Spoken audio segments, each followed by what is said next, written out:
저는 얼마 전 보이스피싱을 당해 애써 모은 돈 4천만 원을 몽땅 날렸습니다. 불과 6시간 만에 일어난 너무나도 어이없는 일이었습니다. 뭔가 이상한데 라는 생각이 자꾸 들면서도 제 몸은 가해자가 시키는 대로 움직여졌습니다. 무의식이 현실을 움직인다는 말이 실감났습니다. 경찰에 신고하고 나서 무서운 감정들이 온몸으로 느껴졌습니다. 제 인생 중 가장 끔찍한 일이었고 잠도 오지 않았습니다. 평소 거울 명상하면서 제 마음을 관찰자인으로 바라보는 것만으로 삶이 밝아졌다고 느끼던 중이었습니다. 영상을 보다가 혼자 화장실에 가 거울을 보며 너무 무섭다, 너무 무섭다 라는 말을 반복했습니다. 눈 주변이 시커멓게 변하는 게 보였습니다. 아이를 재우고 다시 명상해야겠다는 생각이 들어 밤에 아이가 잠든 뒤 다시 너무 무섭다, 너무 무섭고 힘들다 라고 말하니 헛구역질이 나왔습니다. 온몸이 사시나무 떨듯 떨리고 정말 너무 무섭고 힘들었습니다. 자살하는 사람들이 이해가 갔습니다. 새벽에 자는 아이의 손을 잡고 옆으로 누워 태아 자세로 몸을 웅크린 채 너무 무섭다 라고 반복했습니다. 또 헛구역질이 나고 나도 모르게 제발 살려주세요. 너무 무서워요 라는 말이 저절로 튀어나왔습니다.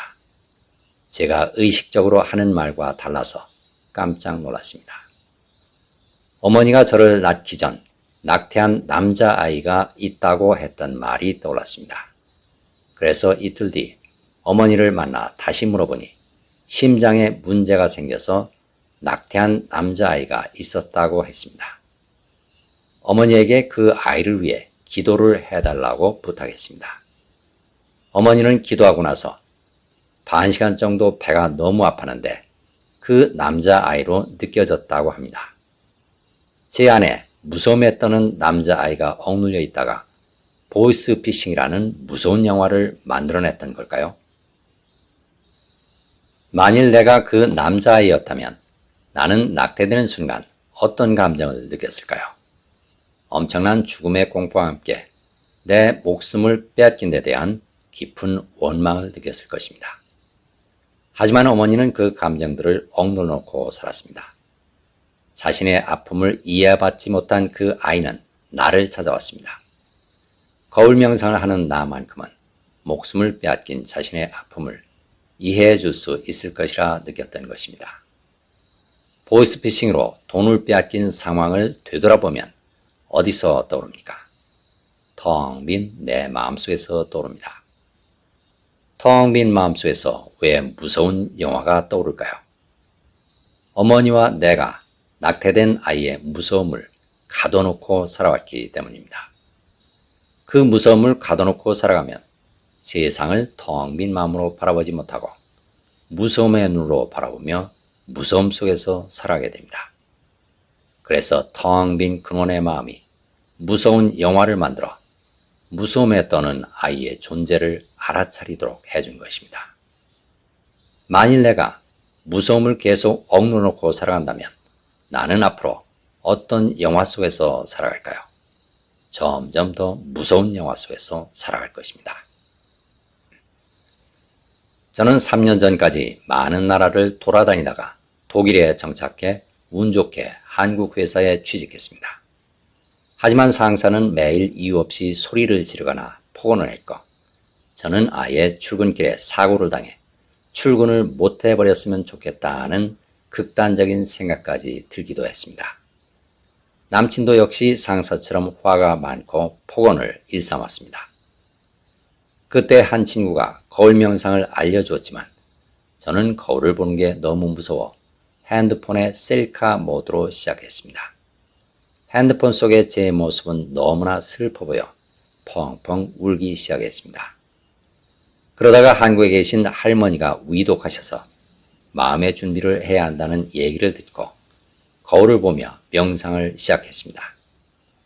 할머니를 떠올리며 울기도 하고 남친을 생각하며 저놈이 날 무시한다, 죽여버리고 싶다, 버림받을까봐 무섭다 라고 말하면서 모든 감정을 입 밖으로 토해냈습니다.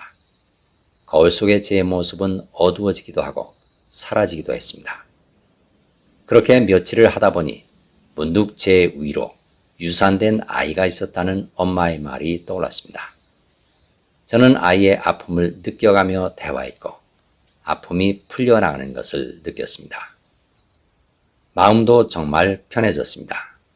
그 뒤부터는 제가 하늘에 떠있는 빛이 되는 상상을 하면서 지금 여기에서 펼쳐지는 상황을 바라보는 게 쉬워졌습니다. 이렇게 계속하다 보니 상사와 남친의 마음이 이해됐고 그들이 화를 내거나 부정적인 감정을 내뿜을 때마다 있는 그대로 받아줄 수 있게 됐습니다. 지금은 거울 없이도 그리고 빛이 되는 상상 없이도 일상생활에서 쉽게 관찰자의 눈으로 모든 상황과 감정을 지켜볼 수 있게 됐습니다.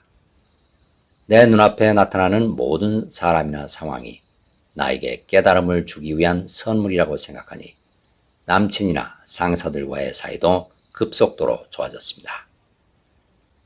한 달 전엔 출퇴근길이 너무 힘들어 우연히 제가 사는 동네에 있는 다국적 기업에 지원했습니다. 면접 전부터 거울을 보며 떨어질까봐 두렵다. 또 버림받을까봐 두렵다. 외국어를 못하는 나는 열등하다고 말하며 제 안에 두려움을 느껴주었습니다. 그러자 면접을 볼 때 놀랍게도 외국어를 잘하는 나가 나타났습니다. 이튿날 합격을 알리는 메일이 왔습니다. 제 안의 감정뿐 아니라 제가 만나는 모든 사람들의 감정 또한 제 것으로 받아들이니 4개월 만에 제가 원하는 모든 것들이 이루어졌습니다. 거울을 마주하는 걸 무서워하는 분들에게 우리는 다 빛으로 이루어져 있기 때문에 본인이 멀리서 이 상황을 비추고 있는 빛이라는 상상을 하면 관찰자로서 지켜보기가 더 쉬워질 수 있다는 사실을 알려드리고 싶습니다. 내가 한국을 버리고 외국으로 떠돌아다녔던 이유는 뭘까요? 한국에서 버림받았다고 느껴 한국을 버리고 나를 맞아줄 따뜻한 곳을 찾아 헤맸던 것입니다. 하지만 독일에서도 상사와 남친에게 버림받았습니다. 내 무의식이 바뀌지 않으니 내 무의식이 창조하는 현실도 바뀌지 않은 것입니다. 내 무의식 속엔 누가 억눌려 있었던 걸까요? 엄마가 낙태한 아이가 억눌려 있었습니다. 그래서 그 아이가 버림받은 두려움의 눈으로 세상을 바라보니 세상은 서로 버리고 버림받는 두려운 곳이었고 처음엔 거울을 들여다보는 것조차 무서웠던 것입니다. 하지만 내가 거울 앞에서 이 아이의 두려움을 받아들이자 이 아이는 빛으로 올라가 나의 앞길을 비춰주는 빛이 되었습니다. 내가 하늘에 떠있는 빛을 상상할 때마다 나타나 세상을 빛의 눈으로 바라보고 세상은 서로 버리고 버림받는 두려운 곳이 아니라 사랑의 빛으로 가득한 곳임을 알려주는 것입니다.